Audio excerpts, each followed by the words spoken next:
चौथी पास राजा के नेतृत्व वाली सरकार के माध्यम से ये बेहद शर्म और दुख का विषय है। अब आपने देश के मासूम बच्चों को भी नहीं छोड़ा, आपने उनके भविष्य के साथ भी सौदा कर लिया है। देश के शिक्षा मंत्री कहते हैं ये बहुत सामान्य सी घटना है। कोर्ट इस विषय पर संज्ञान लेता है। केंद्र की सरकार को भी अरविंद केजरीवाल की सरकार से सीखना चाहिए। जो संघर्ष का विषय है, जो आज विरोध का विषय है, वो नीट का जो एग्जाम है उसके अंदर जो धांधली हुई है और लाखों करोड़ों बच्चों का जो है भविष्य अंधकार की ओर धकेलने का प्रयास किया गया है। एक चौथी पास राजा के नेतृत्व वाली सरकार के माध्यम से ये बेहद शर्म और दुख का विषय है। आपने हर चीज के अंदर तो घोटाला करा ही, आपने हर चीज के अंदर तो जनता को गुमराह करा ही। अब आपने देश के मासूम बच्चों को भी नहीं छोड़ा, आपने उनके भविष्य के साथ भी सौदा कर लिया है। किस प्रकार से एक ही सेंटर के दर्जन भर से ज्यादा बच्चे फर्स्ट रैंक हासिल करते हैं और देश के शिक्षा मंत्री कहते हैं ये बहुत सामान्य सी घटना है। कोर्ट इस विषय पर संज्ञान लेता है। माननीय सर्वोच्च न्यायालय कड़ी टिप्पणी करता है। तमाम लोग इसके ऊपर बात कर रहे हैं, चर्चा कर रहे हैं, लेकिन दुख का विषय है कि केंद्र के अंदर एक अपंग सरकार के तौर पर अनपढ़ों के नेता की जो सरकार आई है उसे देश के भविष्य की कथा भी चिंता नहीं है।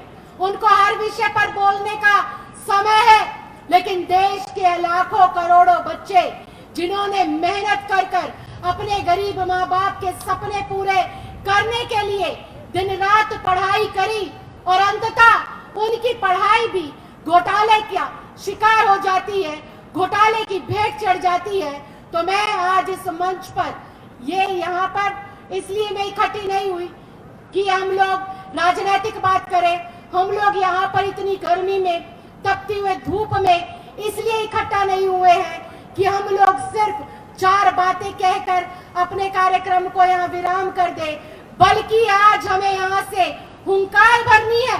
जो देश की शिक्षा का व्यवसायीकरण हो रहा है, देश की शिक्षा का जिस प्रकार से बंटवारा हो रहा है कि अमीरों के बच्चे बेहतर शिक्षा लेंगे और समय आने पर ऐसे योग्य परीक्षाओं में भी पैसे देकर प्रथम दर्जा हासिल करेंगे, ऐसी सरकारों के कानों पे जो जू नहीं रेंग रही, उन सरकारों को सबक सिखाना है। बाबा साहब अंबेडकर जी ने एक बात कही थी, शिक्षा शेरनी का वो दूध है जो पिएगा वो दहाड़ेगा, और वो दहाड़ दिल्ली के बच्चों के सरकारी स्कूल के रिजल्ट के माध्यम से दिल्ली में दिख रही है। अरविंद केजरीवाल जी की शिक्षा नीति के माध्यम से दिख रही है।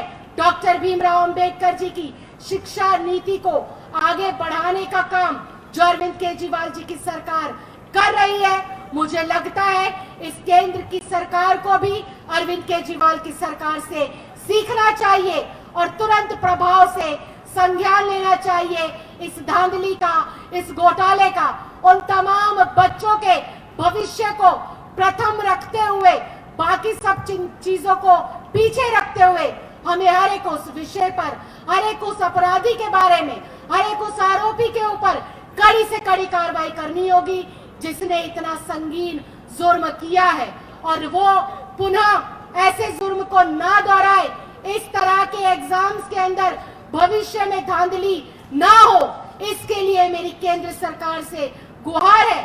शिक्षा मंत्री धर्मेंद्र प्रधान जी से आग्रह है कि वो इस पर कड़ी से कड़ी कार्रवाई करते हुए एक ठोस नीति बनाए, एक ऐसी रणनीति बनाए कि देश का आने वाला भविष्य अपनी सरकार के अंतर्गत अपने भविष्य को सुरक्षित महसूस कर सके, एक अच्छे माहौल में अच्छी शिक्षा ग्रहण कर सके। बहुत बहुत धन्यवाद, बहुत बहुत आभार। जय हिंद, जय भारत। नेशनल दस्तक की आपसे गुजारिश है कि अगर इसको बचाना चाहते हैं तो नेशनल दस्तक को सब्सक्राइब करने के लिए रेड कलर के सब्सक्राइब बटन को दबाएं, फिर बेल आइकन की घंटी दबाएं। नेशनल दस्तक को बचाने के लिए बहुत जरूरी है कि हर खबर को शेयर करें, लाइक करें, कमेंट जरूर करें।